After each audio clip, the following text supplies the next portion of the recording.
Our Lady is the real foundress of every major shrine in her honor. This is true of Cap-de-la-Madeleine, and the Queen of Heaven was to show her intervention in striking fashion. But there is always an instrument through which she works.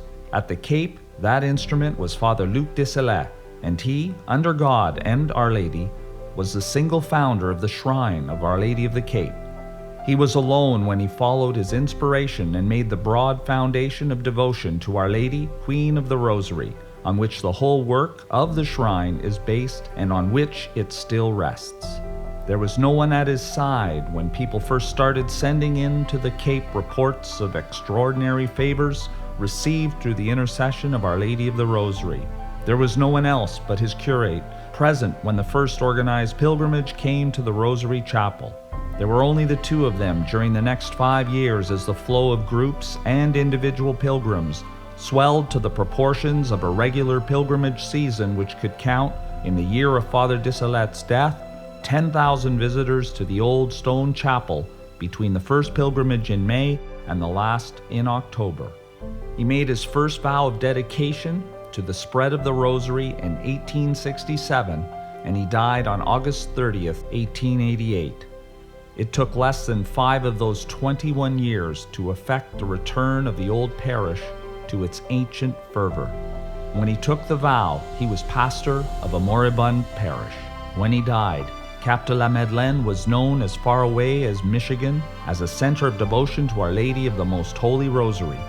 This striking example, on a small scale and in an unknown little town, of how the world can be brought back to Christ through Mary by means of the Rosary, had been wrought and had started spreading out to the rest of the world within that 21-year period. In that same period, heaven had already showered favors around the little chapel in token of its blessing on Father Desilets' work in this special place. So it is to Father Desilets and the work of those years that we must look to find the actual first steps in the making of the shrine and the full meaning of what it is. Father Luc Desilets himself was no ordinary man. One of his qualities, admirable as it is, proves rather an obstacle to the historian. He was very reticent about his personal life and about his own part in the extraordinary events which surrounded him. It is only now that people are beginning to realize his real stature. An example of this occurred while this manuscript was being written. The superior of the shrine of Our Lady of the Cape was present with an iron chain worn as a penitential practice by the founder of the shrine. It had been carefully and privately preserved all this time in memory of a holy man. Then there are people still living who remember the awe-filled respect with which they looked upon him as children. Others have heard much about him from their parents, but one of our best sources of information on him is the flood of tribute which appeared at the time of his death in every leading journal of French Canada. Luc Desilets was born on Christmas Day, 1831, in the parish of St. Gregory, just across the St. Lawrence from Three Rivers. His family were farmers who had come to Quebec from Acadia when the French were expelled from the country of Evangeline. At the age of 14, he began his studies at the seminary of Nicolet. A colleague who had entered there 5 years behind him recalls having him pointed out as one of the 2 intellectual leaders of the college. He shone in all departments of studies, was outstanding in debate, and had already won recognition for literary ability. After philosophy and theology, he was ordained in 1859 at the age of 27. His bishop, the Most Reverend Thomas Cook, had already marked him as a man of spiritual and intellectual qualities and chosen him to be his personal secretary. We know that he wrote much during his lifetime, but the work of searching out his writings remains to be done. An article about him in Le Monde in the year following his death speaks of his laborious career both in the sacred ministry and in the difficult art of the pen, of which he was one of the most noble representatives in our country. The same writer tells us that if his writings in newspapers and elsewhere were brought together, they would make about 10 volumes of articles of varied form and content, all done with the greatest care. We are given 1 or 2 reticent glimpses into his spiritual life. A priest who knew him very well tells us that he was sometimes found weeping at prayer. and that there was evidence that his deep virtue had merited marvelous graces and favors. We learn that he several times refused pressing offers from the bishop of more distinguished positions than that of pastor of the Cape. He is spoken of as the humble priest who passed through the world, like the divine model, doing good. This note also appears in physical description, which tells us that his appearance was marked with a gentleness and a goodness which attracted hearts and won confidences. The article in Le Monde strikes a prophetic note in its conclusion. This old shrine will continue to speak to future generations of the virtues of this servant of God, his love for souls, his love for the church, his love for Mary, his love for God. But we have no such help as these biographical articles when we come to piece together the first steps in the implementing of Father Disselet's Rosary resolution. We know that on the Feast of the Ascension, he held up the mangled rosary and told the story of the pig, and we very definitely know the results of his preaching of the rosary. It is merely the earliest details we lack. They do not matter very much in proportion to the astounding truth that some 6 years later, the church that had been empty had become too small for the people who were crowding to it every Sunday. In 1872, just 5 years after that sad vigil of the Ascension, Father Disselet wrote a letter to the Master General of the Dominicans, which tells us all we need to know about his activities in the interval.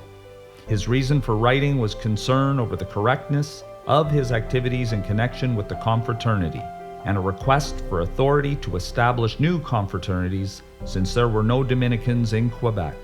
One of the first paragraphs tells us how well Father Disselet had kept his promise to carry the message of the Rosary wherever his voice would be heard. He writes, "I am happy to tell you that our confraternity of the Rosary has spread much during the last few years, and it is on the way to spreading still farther in the Diocese of Three Rivers and elsewhere. It now counts about 3,000 members. When we consider the population of the area at that time, the figure of 3,000 is astounding. A little farther on, we find quite casual mention of the first favors reported at the shrine. One can say that the signal, spiritual, and temporal favors obtained during the past few years through the intercession of Our Lady of the Rosary in the confraternity have also contributed greatly to the spread of the confraternity.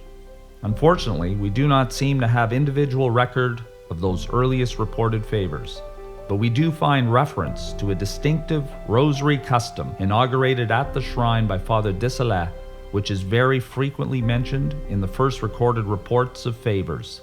He asks, among other things, if it is all right for him to continue blessing roses at the confraternity altar. This is an ancient rosary tradition and an old custom in the confraternity. Father Disselet would bless the roses at the confraternity altar with a special liturgical blessing for that purpose. The faithful would take them home or have them sent to them and apply either the roses or a rose water made from the crushed petals to the sick. Thus, we have many reports of cures like this one. Philomene Chandonnet, 22, teacher of Gentilly, suffered from stomach trouble which caused her to vomit practically everything she ate over a period of 5 years. Her mother came in pilgrimage to the Cape in September 1887 and recommended her daughter to Our Lady of the Rosary. She brought back with her some blessed roses. Her daughter took the rose water once just to please her mother and without much confidence. She noticed that she felt better. She took it a second and a third time and shortly afterwards was completely cured. She came back to thank God and the Blessed Virgin at the shrine of Our Lady of the Holy Rosary on March 7th, 1888. This report is certified by Father Disselet himself. There are several like it of even earlier date. One of 1882 mentions rosewater and pilgrimage to the shrine of the Cape consecrated to Our Lady of the Holy Rosary. The person returned to the Cape on April 3rd, 1888 to testify to the continuance of the cure. This report of a rosewater cure tells of a person suffering from wounds, about 30 of them, from the heel to the knee of the left leg, incurable during 4 years of medical care, radically cured in 2 months after several journeys to the shrine of the Cape consecrated to Our Lady of the Holy Rosary. while using roses blessed in the confraternity during the summer of 1882. When the annals began in 1892, this tradition was so strong that a special section headed Blessed Roses was included in the pages listing reports of cures and favors. Many of the entries had phrases like the one in October of that year which said, "We crushed some blessed rose leaves in a plain glass of ordinary water, bathed the child's eye with it, and the child was cured."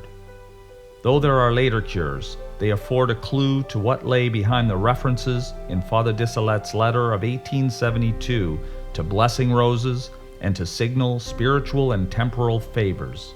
All the cures mentioned above, except the two quoted from the annals, took place in Father Disselet's lifetime. But they were all after 1880. It is not hard to find good reasons why the earlier cures are not found in detailed accounts. In the first place, Father Disselet just did not keep record of them. Even those attested by his signature occur after the arrival of his assistant, Father Duguay.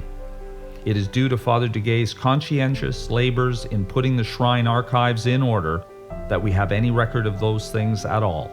Then there was the delicate situation that all this was happening in an obscure little parish church, which in those first years of showering spiritual favors had no official standing as a shrine.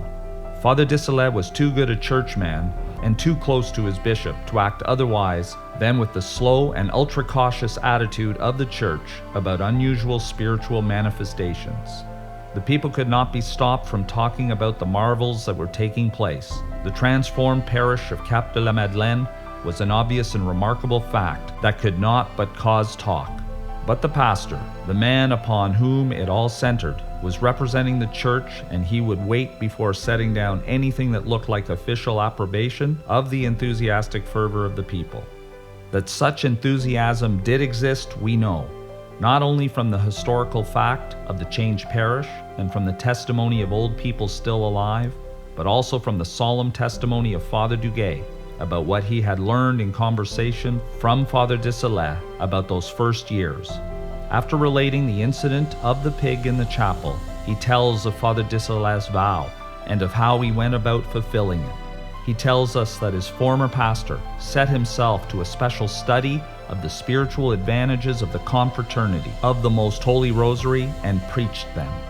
At the same time, he developed the devotion to the Blessed Roses, and prodigies multiplied through his devotion, and many of these marvelous facts are of public notoriety. So even without detailed testimony from Father Disselet himself, we know how he occupied those first years, how he laid the foundation of the shrine of Our Lady of the Cape. The increasing burdens of the next few years began to tell, even on his robust energy. The work was just too much for one man. In August 1878, he was given a newly ordained priest, Father Duguay, as an assistant. That same year, his health became so bad that he was prevailed upon to leave the Cape for a rest. He returned in December, still ill, and could not leave the presbytery until spring of the following year. Thus it happened that Father Luc Disselet played his pastoral role in the marvelous affair of the bridge of ice by directing it from a sickbed, in his own room, with the rosary in his hands. It was that rosary passing through the sick man's hands as his parishioners worked dangerously through the night that brought the bridge its name, the Bridge of Rosaries. The name, though first given for that reason, was doubly justified, as we shall see, by a whole choir of rosaries going up with those of the pastor from their homes and the hearts of Cap-de-la-Madeleine.